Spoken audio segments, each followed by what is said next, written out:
Hello everyone, welcome back to another video, and today we have our first summer set revealed for Ninjago, as well as the final legacy set revealed for the 15th anniversary.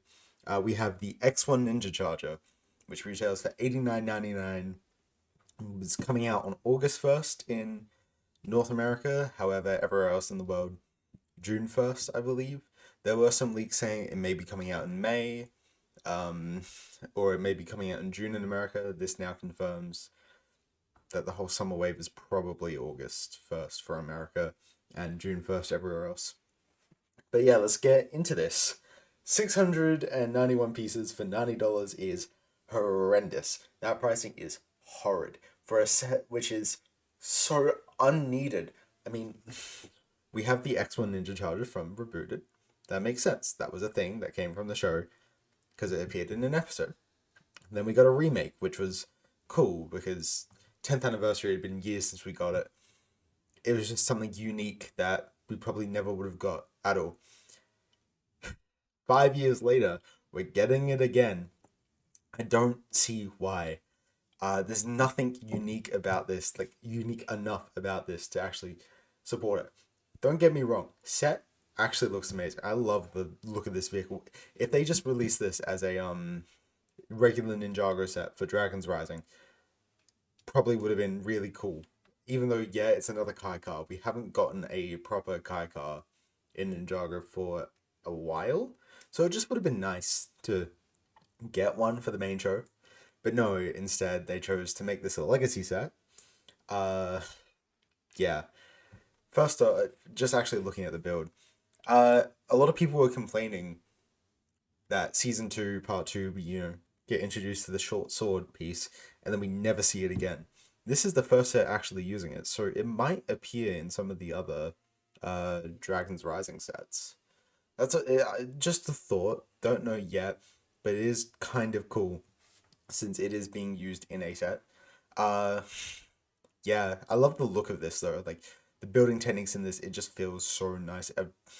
It's nice to get a proper car again because our last car was Lloyd's car, which was pretty mediocre, and then what we had Aaron's buggy, which wasn't amazing either. So it's nice to get a proper like built car for Ninjago, but it doesn't have to be the legacy set. That's the thing that annoys me. And at this price, it's not. Yeah.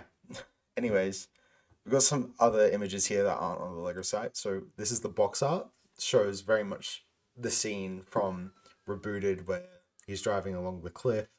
Uh, yeah, keeps the same function where front hood's gonna open up. It's gonna launch out the bike here, which looks really good. There doesn't seem to be any like proper connection point. It just seems to rail in, uh, get pushed out. There's a little thing here with Technic, which I assume pushes that down, pushes just a little bit of Technic, like a little beam, pushes it forward. It may not be amazing.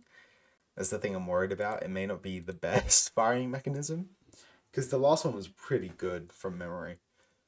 But yeah, and then the most important thing with this being an anniversary set, obviously we get our anniversary figure.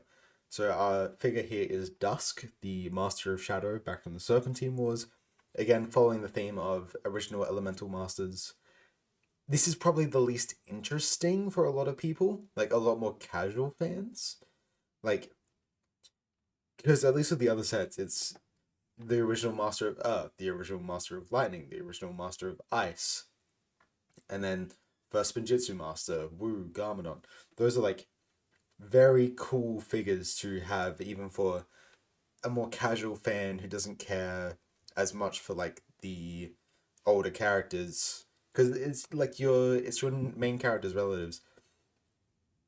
Master of Shadow, uh, I mean we've seen Shadow used twice now on two different people, so Shadow is one of the more common, like one of the elements we've seen most of probably outside of the main ninja and like main ninja allies. But she looks good. I mean, final one of the collection. It's gonna be nice. She'll look good with everything else.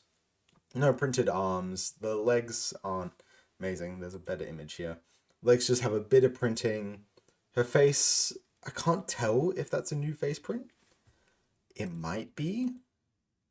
Not quite sure. And then she uses the Misako hair. So we thought we were going to get Misako, but no, it was Dusk, which is the better option, I think.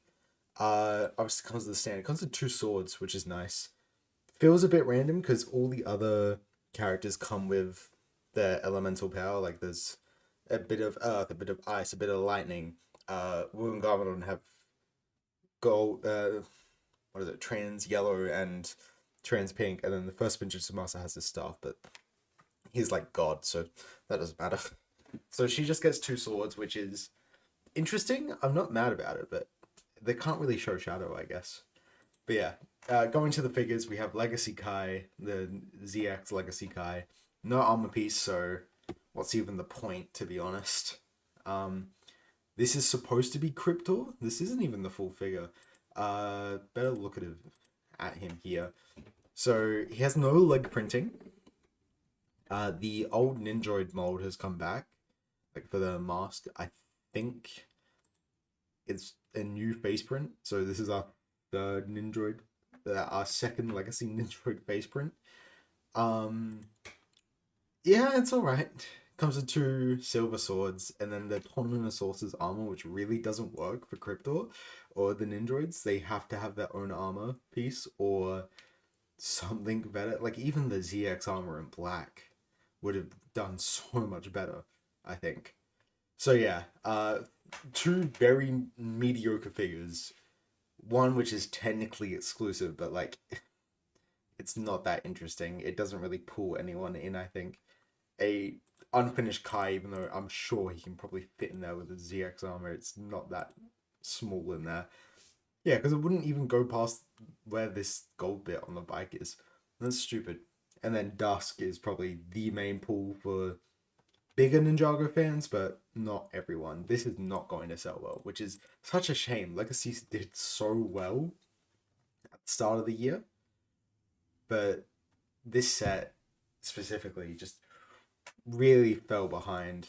I still think it's a good looking set. I don't think it's a bad set. It's not a great price. $90,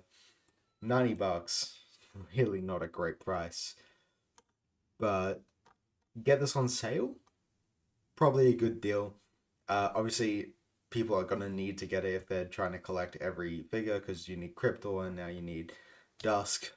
But yeah, I don't got much else to say. This is our first June reveal in February for some reason. We had two other reveals today, which was the Grogu like buildable figure and then a Snoopy set, which is actually pretty cool. I might be getting that one. But yeah, we might be getting leaks for other June sets soon, just because if they have the images for this one, I'm sure they have the images for the other. So I'm sure we're gonna get some kind of leaks within the next month. If they aren't revealed, well, they'll be revealed in May, considering they are going to be June releases. So yeah, in about 2 weeks, I'll be getting the Lloyd's Titan mech, so probably won't get really any videos between now and then. I got some season 4 stuff I need to cover, so I'm gonna try and do that, but that's not really as urgent. So yeah, next video from me will either be the Lloyd's Titan mech review. I might get something else in March. We'll see. But yeah, thank you guys for watching. If you want to see the review of the set when it comes out, and if you want to see me talk about the other reveals whenever that happens in a few months probably, or even the leaks, which could be even sooner, make sure to subscribe if you want. And yeah, I'll see you guys in the next one. See ya.